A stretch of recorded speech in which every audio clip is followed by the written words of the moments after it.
বদলে যাচ্ছে দিদি নাম্বার ওয়ানের সঞ্চালিকা। রচনা নয়, এবার দেখা যাবে শ্বেতা ভট্টাচার্যকে। কবে, কখন, কোথায় জানতে দেখুন এই ভিডিও। সম্প্রতি সময়ে একটা প্রোমো বেশ ভাইরাল হয়েছে, আর সেখানে দেখা গিয়েছে দিদি নাম্বার ওয়ানের মঞ্চে সঞ্চালিকার বেশে রয়েছেন অভিনেত্রী শ্বেতা ভট্টাচার্য। কিন্তু সেখানে দেখা যাচ্ছে না রচনা ব্যানার্জিকে, আর সেখানে পর্দার স্ত্রীকে নিয়ে খেলতে এসেছেন রুবেল। আসলে এটা ভ্যালেন্টাইন্স ডে স্পেশাল পর্ব, যেখানে পর্দার চার জুটি এসেছে দিদি নাম্বার ওয়ানের মঞ্চে। দেখা গিয়েছে আদি আনন্দী, ঋষি উজি, পারুল রায়ন ও আরশি সাক্ষ্যকে।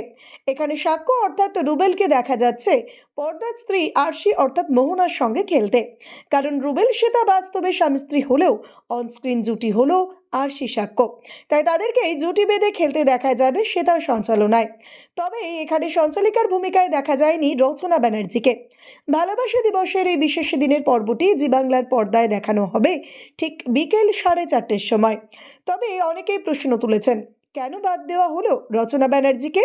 তাকে কি আর দেখা যাবে না দিদি নাম্বার ওয়ানের মঞ্চে?